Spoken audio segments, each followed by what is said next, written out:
Okay, we left off on page 207. The Ramos says on page 207 that today the custom is that people are lenient regarding sleeping in a sukkah. Okay? So he says, why? Because that since we live in regions which are very cold and it's mitzvah, people are in pain, discomfort, therefore we don't sleep in the sukkah. But he says his understanding is the reason why we're lenient. It has nothing to do with the temperature. It's because that since one is not able to be with his wife in the sukkah, and sukkah's issue beso, you have to live in the sukkah that you live in your home, and since you're not able to be with your wife, that's the reason why the sukkah is not able to accommodate that. Therefore, you have no obligation to sleep in the sukkah. Okay, that was the Rama himself. Mishum tzino yud zayin. Okay, mishein lo karav v'kusosos karoi yesh tzino. So a person does have sufficient bedding, and it's cold. Ein lo lahachman lishan sham dinikar hedjot. Kemo shkos b'siv zayin ba'ago. Ein lo kam sim in tofresh mem siv dal ba'ago mashkusav nusham. Says a person does have sufficient, doesn't have warm clothing. Actually, many people sleep in the sukkah if you don't have a heater. You bundle up, but still you're shivering throughout the night. You can't sleep as well in the sukkah. I'm not saying comfort-wise. I mean, you're cold. Eventually, you may fall asleep, or you will fall asleep. But when the night's over, you didn't have a good night's sleep. So, should one do it? Should one not do it? I mean, it's not simple. According to what he says, if you don't have sufficient, that you're really in a position where you're not in pain, he says you're not even permitted to sleep there. It is mitzvah, not a form. It is mitzvah. If you have a sleeping bag and you wear a couple of layers. Good. If you really feel, but let's say you're not sufficiently comfortable. Person doesn't have the sleeping bag. It's going to be the same as your house. And let's say it has to be the old comfort. But let's say a person literally shivering, and he has to like curl up in a way until finally he falls asleep. What about if you're like last year? Last year, most of the nights were super warm. It's tired. He's talking about a case if actually it's cold and you don't have enough. But what people do, they say we don't sleep in a sukkah, and then when the weather shifts, like No, so then good. So that depends. Yeah, but what a person's single, he's not married, and if the climate is nice, you should sleep. Sometimes it's so hot, it's mitzvah the other way. In the house it's air conditioned, in the sukkah and everything's what you're accustomed to.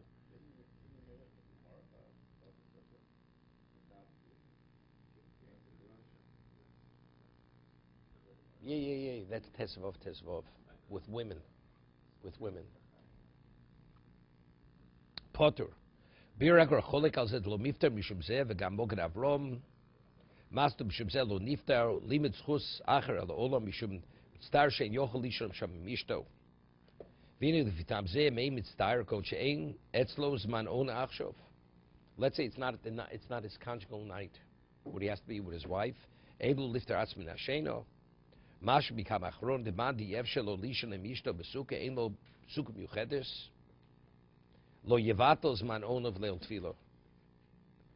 The achronim write that under no circumstance, if let's say it's the mikveh night, person should be with his wife and he's not able to be in the sukkah, then definitely he should not sleep in the sukkah. It's the wrong thing to sleep in the sukkah.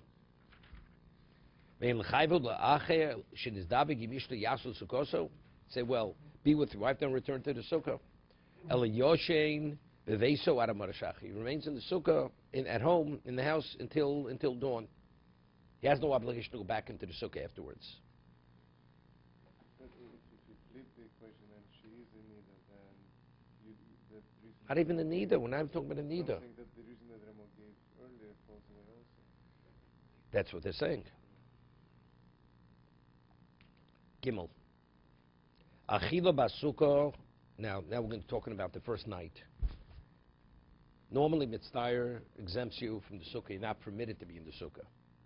Achila b'sukkah b'leil yom tov rishon chova. Eating in the sukkah the first night of sukkahs, it's an obligation. Afilu ochel kzayis pas yotze de chovoso.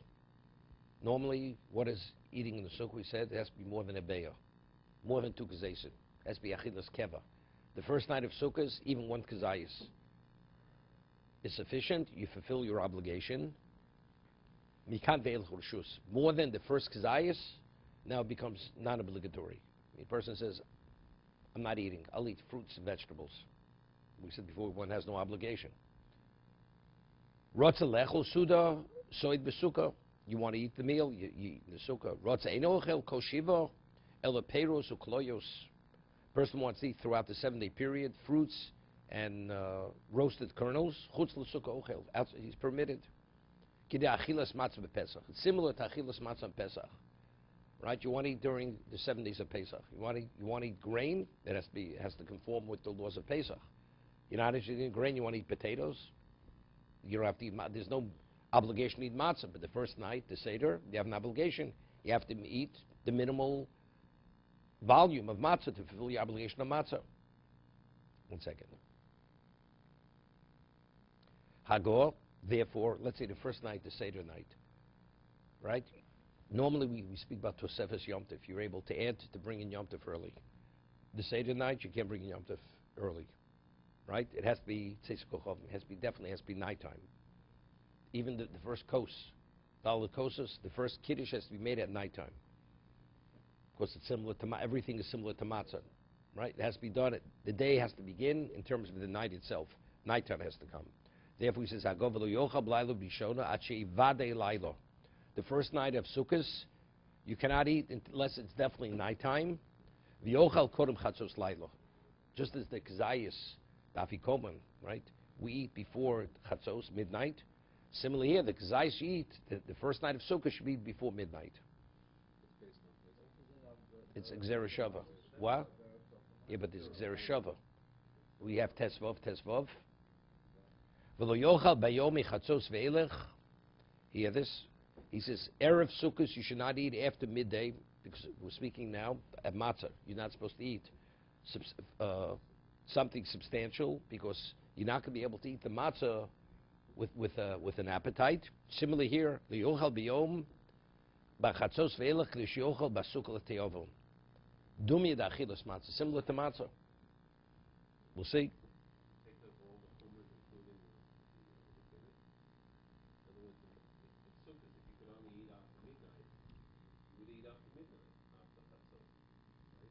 No. You're permitted to eat after midnight, but you have to make sure to eat the gazayas bread before midnight. Good. Same thing with Sukkot, with Pesach you eat afterwards. We're talking about lachatchila. How should you conduct yourself? Similar to the Seder. Yom Tov Rishon Chova, Rotzalomar, Debleil Yom Tov Rishon Mechuyev Lechel Basukah. You're obligated to eat in the sukkah afilu meino ochel el gzayis, although you're only eating gzayis. Mashein beleil zev holo. Afilu b'shabes yom tov mechuyev lechol pas. Eino mechuyev lechol basukah elam kein ochel yosem mechabeyo. Dave achilas keva. Even Shabbos and Yom Tov. V'atam l'layla zeh chomir. The first night of Sukkot is more stringent. The gamrin chamishos bichagas sukkah matzos. We have a gzera shava. We're equating Sukkot to Pesach. Ma hosam rak laylu shonu chovo bikan ve'elach rushus. Just as Sukkot, the first night is obligatory, and the other nights, the other days are optional. Afochanami linu sukkah. First night is obligatory. You must eat gzayis. The other days, if you choose to eat bread, you should eat in the sukkah. Gzayis.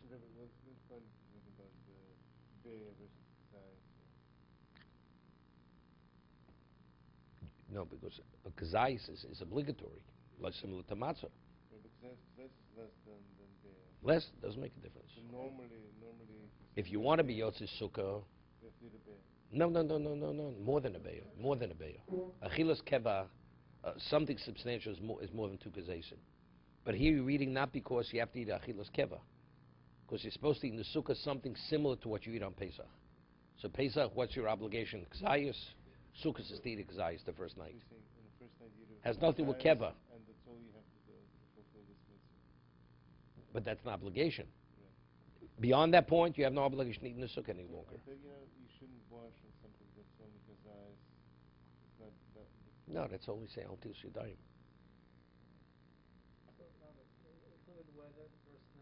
We're going to discuss that in a moment. If it's raining, see, even if you so mitzvah is not an exemption for the kazayis. No, then you go back in the house. Then you go back into the house. Definitely. What? You have in mind to continue. What would you do anyway? Anytime you eat a gzeis, then you have in mind when you eat the gzeis to go elsewhere. Right? As long as you have in mind to continue elsewhere. Well, we'll see. We'll learn the halacha. We'll see. Gzeis, the cave in the gamrinim michagam matzos. We have gzer shov legamri gamrin mino. Mahos b'gzeis dogon afhochen hochi b'gzeis dogon. Has to be grain. Pas. But what about it? Doesn't have to be matzah, right? It could be chometz. To that degree, not. Pas v'lo mini targimo. Something mini targim means something which is which you cannot be yotze mini targima mem gimel. The question what mini targima means.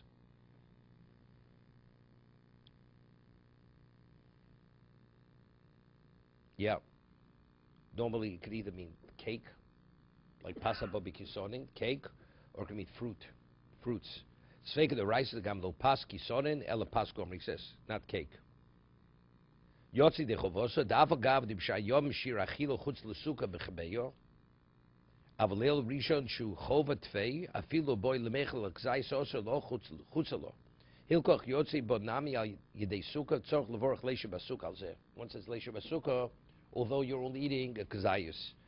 Vaydik she'elo yoser, avodim yeshlo, vadim menochush yochel yoser mechebeyo. You should eat more than a beyo. You should be achilas keva. Lotzis gam das asoven, lotzis de mitzis asay bino shiochel shira machayiv lecho basuka koshivo, then yoser mechebeyo. See, others argue, they say no. The gzeira shov is only rub that you have an obligation. But in terms of volume, the volume should be no less than what did you normally eat in the sukkah. Normally eating the sukkah is if you choose to eat in the sukkah. If you choose to eat, that volume must be in the sukkah. So that we say is an obligation. It's not your choice. But how much do you have to eat for sukkah? Now you're bound by the laws of sukkah. As biachidas keva. What is it? Something substantial? Eating more than 2 kazesim, more than a beya. Mem zayin, yeah, the run. Okay.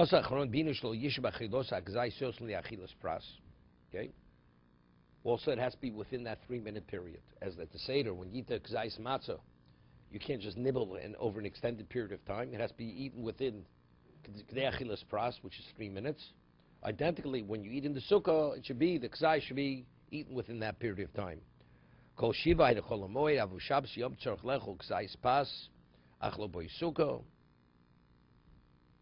Okay, we'll continue tomorrow. It says chamisha oser. That's why.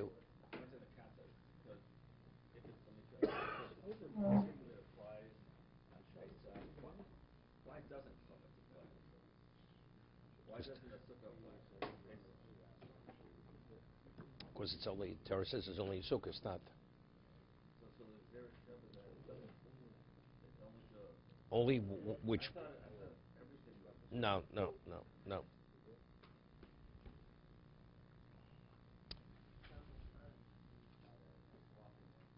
The more asked, that's the more. Maybe a woman should be obligated in sukkah, because tezvav. So it says because came to duru. Right. That's another reason, but it's called ezrach. The Gemara has an exclusion why a woman is exempt. Right, more calls kol ezrach be Yisrael. Okay.